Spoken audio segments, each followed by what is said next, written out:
Welcome to Movie Shortens. Follow us today to a 2019 Indian war film called Kesari. Before we start, be aware, there are spoilers. As the movie begins, we are introduced to Ishar Singh, a sergeant of the Sikh regiment of the British Indian Army. He is on a regular patrol near the border along with a group of Sikh soldiers. As Ishar Singh is chatting with one of his subordinates, a British officer called Lawrence interrupts and orders the group to go back to Fort Galveston. When they are about to leave, they see a group of Afghans tribe dragging a woman on the other side of the border. As the woman is about to be executed, Ishar Singh decides to save her, even though Lawrence tells him not to. Ishar Singh fights the whole Afghan tribe on his own, rescuing the woman shortly after. However, he is captured by Mullah Sadullah, the tribe's chief. Ishar Singh tries to resist when Mullah is about to take off his turban. Just then, his subordinates rush to save him. Eventually, they get back to Galveston Fort. Lawrence reports Ishar Singh's disobedience and suggests to punish him severely to set an example to the others. The report is sent to their commander in Lockhart for the final decision. In the meantime, Ishar is speaking with one of his subordinates. It is revealed that Ishar's rank is higher than the common Sikh soldiers because his English is better. All of a sudden, a group of Afghan tribesmen approach from afar and fire at them. Luckily, the soldier only gets shot at the arm and is carried to the nursing room. Later on, upon being abruptly attacked, the Sikh force in Galveston fight back and shoot the tribesmen from above. Ishar jumps out of the wall and sees a group of tribesmen are trying to dig a hole to bomb the fort. He finishes them off before they can do so. A tribesman sniper, who hides on a tree nearby, is killing the guards on the defensive wall. Ishar rushes outside of the fort and finds him. On the way, he ambushes and manages to kill another group of tribesmen, approaching by throwing a dynamite at them. In a while, Ishar traces the sniper and manages to get rid of him, but ends up falling into a trap. Now we are introduced to Commanding Officer John Houghton, who leads a group of armed Sikh soldiers from Lockhart and chases the Afghan tribesmen off. Ishar is summoned to talk to Houghton, who blames him for waging the war between the Afghan tribesmen and the British Indian Army. However, Ishar asserts that it's the British that waged the war first. Houghton is angry and tells Ishar not to comment about politics. He decides to transfer Ishar to Sarigari Fort, a heliographic communication post with fewer troops.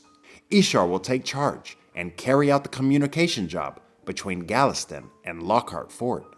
Ishar has no other choice but reluctantly obeys. After getting out of Houghton's office, Ishar is called to talk to Lawrence, who expresses his disdain for him and India in general. Ishar could not do anything but hide his anger and walk away. In a while, Ishar goes back to the nursing room to say goodbye to his subordinate before heading to the Sarigari Fort. During their conversation, it is revealed that Ishar already got married and his wife is the only reason for him to keep moving forward. On the way, heading to Sarigari, he meets the Afghan woman he saved the other day. Despite the language barrier, they both greet each other as she gives him something to eat. Ishar keeps a small handkerchief that his wife gave him and recalls the time with her. Finally, Ishar shows up in Sarigari, where the troop is a mess, as there are only 20 of them and they don't have much to work on. What they do every day is enjoy chicken fights. Ishar immediately enforces discipline on the soldiers.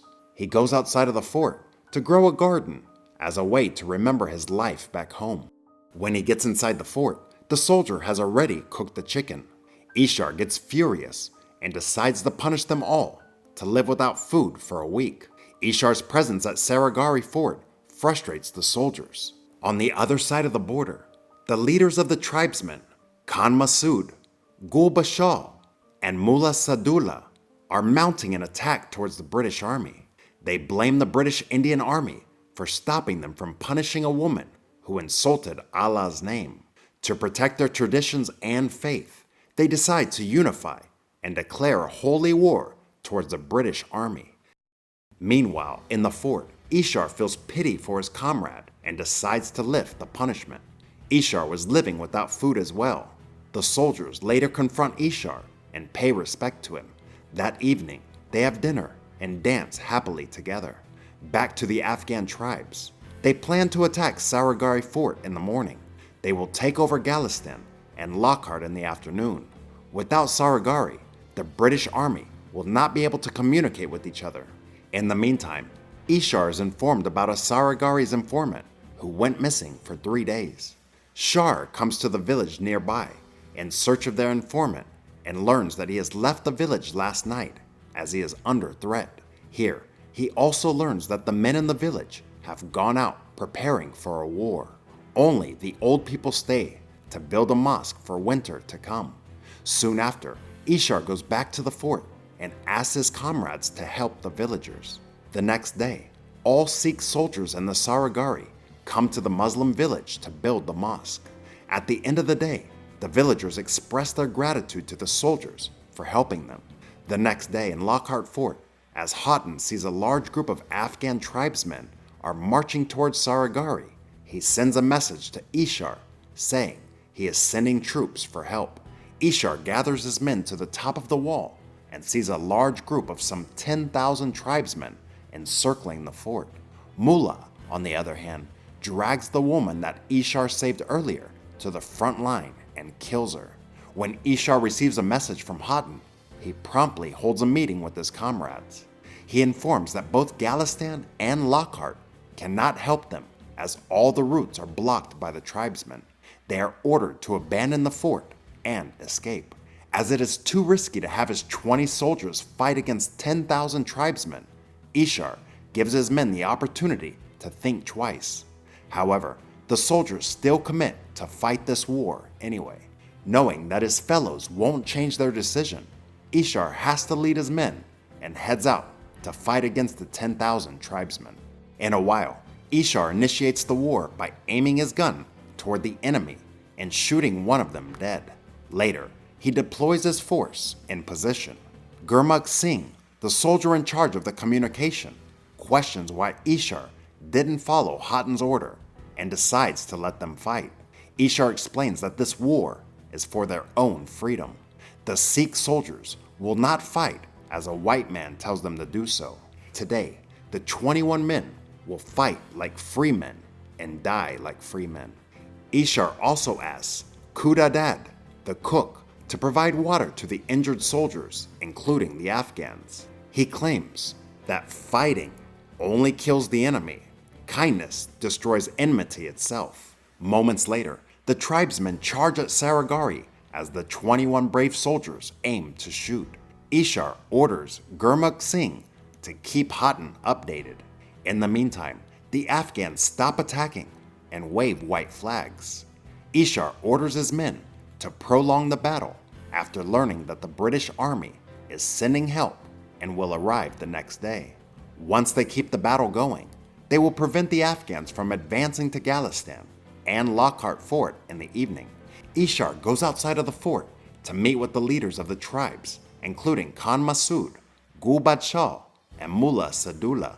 As Ishar orders his cook to let the injured Afghans drink, Mullah immediately stops it and refuses Ishar's kind act. Khan Masood states that they will take over Sarigari by noon and will continue to defeat Galistan and Lockhart in the evening. In the meantime, 2 tribesmen approach the fort and dig a hole to bomb it. Before the tribe leaders return, Ishar sends 2 Afghans along with them. Without suspicion, the leaders get back to their front line. However, it turns out that the 2 tribesmen are wrapped with bombs and get killed shortly after released. As the battle continues, the Afghans keep charging at the fort, while the Sikh soldiers fight back valiantly. They manage to get to the wooden gate and start to demolish it. A sniper is assigned to hide behind a rock to kill the soldiers defending on top of the fort. Ishar rushes to see his comrade and manages to finish the sniper off. Back at the fort gate, the Afghans shoot at it and kill one of the comrades. The Sikh soldiers open the gate and charge at the Afghans. After a while fighting, most of the Sikhs are wounded and try to get inside the fort. However, they are outnumbered and killed shortly after. 7 out of 21 soldiers have died in the battle. In the meantime, the troops in Sarigari Fort run out of bullets and ask for help from Galistan. However, it is impossible in this situation. Now, the Afghans have reached the wall and made a pile of dead bodies to climb onto the fort.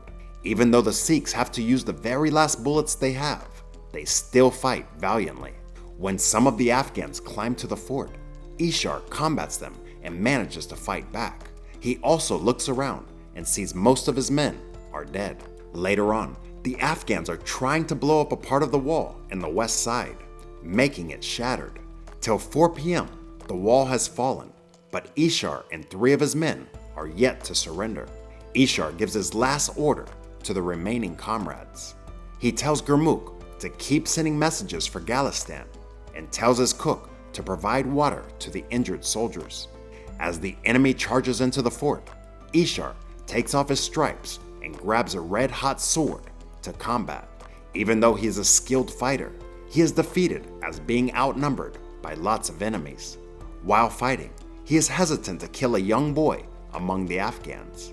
A random tribesman shoots him in the arm right after this. Seeing Ishar is fatally wounded, one of the remaining Sikh soldiers starts to shoot the Afghans from the top, but later also gets killed brutally. Ishar is stabbed by the young soldier that he was hesitant to kill. In the end of the battle, we can see Ishar's comrades are almost defeated. The cook also gets killed while providing water for the wounded Afghans. Seeing that Ishar is on the verge of death, Mullah approaches and tries to take off his turban. However, Ishar resists and manages to stab him. Masood approaches and is impressed by Ishar's bravery. He orders his men not to touch any Sikh's turban. Now, as Ishar is dying, he sees the vision of his wife calling for him. Later on, the Afghans' leaders know that their plan went wrong because it is impossible to reach Galistan and Lockhart now. They see Gurmukh on the defensive wall and decide to kill him. His scream can be heard painfully. Gurmukh writes his name on the wall and rushes to the tower. While he is trying to shoot at the enemy and defend himself, the Afghans corner him and start to set the tower on fire. However, to the Afghans' surprise, instead of hearing a painful scream, they see Gurmukh walking out with his body on fire. When he starts to chant the slogan of the Sikh, Gul Badshah points the gun at him. But little did he know, Gurmukh soon grabs him and triggers the grenade, resulting in a huge explosion. After hearing the chant from Sarigari, all the Sikh soldiers in Galistan and Lockhart start to chant the slogan as a way to grieve for their comrade's death. Later on, the surviving Afghans loot the fort and eventually set it on fire. All the 21 soldiers involved in the battle were awarded the Indian Order of Merit, the highest gallantry award an Indian soldier could receive at the time. Like and subscribe to watch more videos like this. And don't forget to turn on your notifications. That really helps my channel. Thanks for watching.